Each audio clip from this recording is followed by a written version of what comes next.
Durante os anos 90, poucos carros nacionais passavam tanta sensação de status quanto o Chevrolet Vectra. Grande, confortável, moderno e cheio de equipamentos, ele era o tipo de carro que chamava atenção quando chegava às ruas. Mas quase 30 anos depois, a situação mudou. Hoje é possível encontrar Vectra de 1997 e 1998 por valores que parecem bastante acessíveis. Só que existe uma diferença enorme entre comprar um Vectra barato e comprar um Vectra que realmente vale o dinheiro. Porque manutenção, peças, consumo e estado de conservação podem mudar completamente essa conta. Então fica a pergunta: ainda vale a pena comprar um Vectra de 1997 ou 1998 em 2026?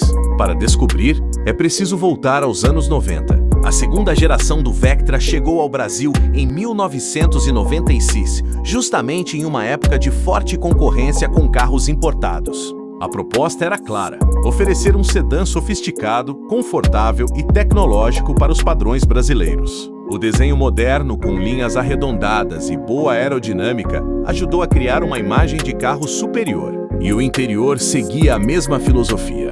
Dependendo da versão, o Vectra podia oferecer itens como computador de bordo, freios ABS, airbags e outros equipamentos que eram bastante sofisticados para a época. A versão CD era especialmente desejada. E isso explica porque o Vectra acabou se tornando um símbolo de status nos anos 90. Mas os anos passaram. E hoje o que realmente importa não é apenas saber o que esse carro representava naquela época. É descobrir como ele se comporta depois de quase 3 décadas. É justamente aqui que o Vectra ainda consegue surpreender. O carro tem espaço interno generoso, direção hidráulica, bom conforto e uma suspensão que contribui para uma condução bastante agradável. Na estrada, principalmente, o tamanho e o acerto do carro fazem diferença. Ele transmite aquela sensação de sedã grande dos anos 90. Mas quem está acostumado com carros modernos vai perceber imediatamente a idade. A direção não tem a mesma assistência de um carro atual.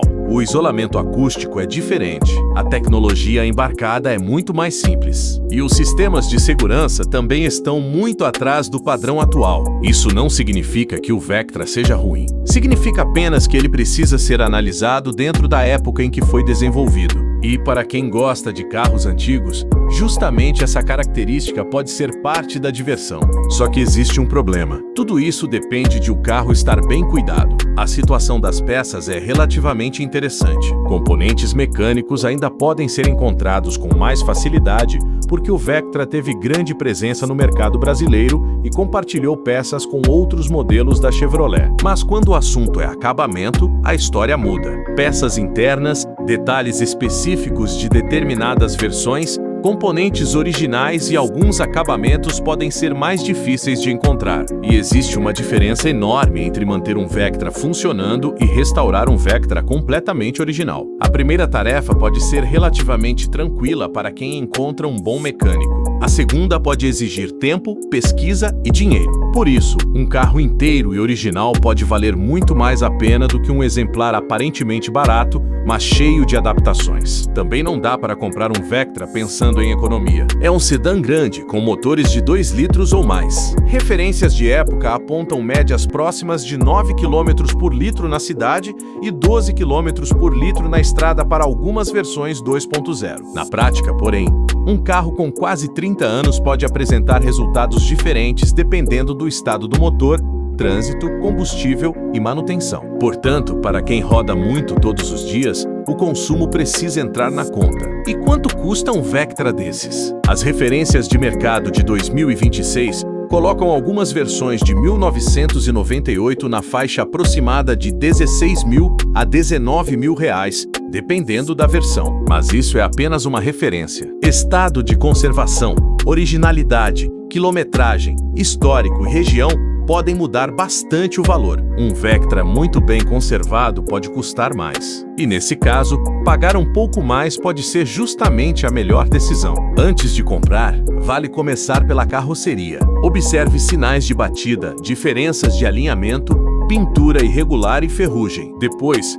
faça uma avaliação mecânica. Verifique vazamentos, temperatura do motor, sistema de arrefecimento, suspensão, freios, direção câmbio e embreagem. Teste também tudo que existe dentro do carro: vidros elétricos, travas, ar-condicionado, painel, iluminação e demais equipamentos. E não esqueça da documentação e da originalidade. Um Vectra antigo pode parecer perfeito nas fotos e apresentar uma longa lista de problemas pessoalmente. Por isso, uma inspeção profissional antes da compra pode economizar muito dinheiro. Se a pergunta for qual versão escolher, a resposta depende da proposta.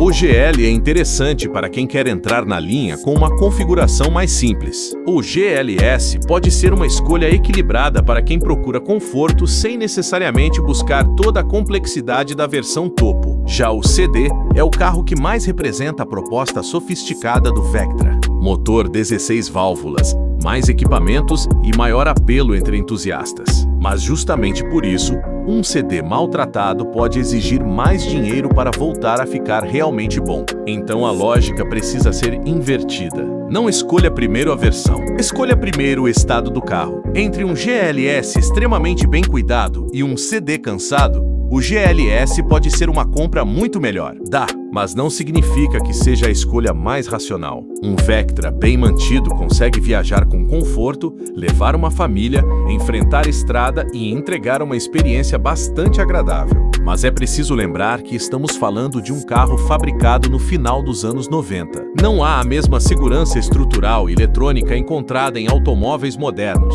Itens como controle de estabilidade e assistências atuais simplesmente não fazem parte da proposta. E mesmo nas versões que tinham recursos avançados para a época, como freios, ABS e airbags em determinadas configurações, o padrão de segurança de 1997 não deve ser comparado diretamente ao de um carro novo. Para uso eventual, viagens e finais de semana, isso pode ser aceitável para o perfil certo. Para alguém que precisa de máxima previsibilidade e quer simplesmente colocar combustível e dirigir todos os dias sem pensar em manutenção, existem opções mais racionais. Depois de tudo isso, finalmente chegamos à resposta. Vale a pena comprar um Vectra de 1997 ou 1998 hoje? Para quem procura apenas um carro barato, econômico e sem preocupação com manutenção, provavelmente não. Existem opções mais modernas e racionais. Mas para quem gosta do modelo, procura um carro confortável, aprecia os sedãs dos anos 90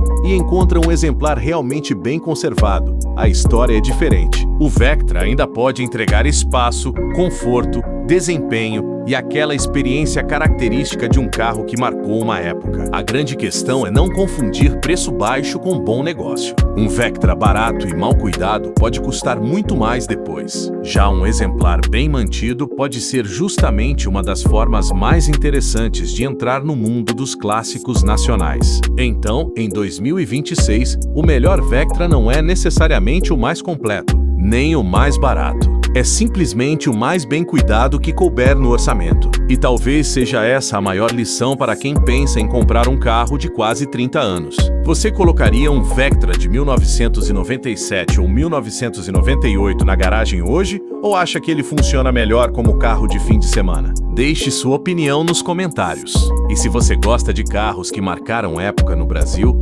inscreva-se no canal, deixe o like e ative o sininho para acompanhar os próximos vídeos.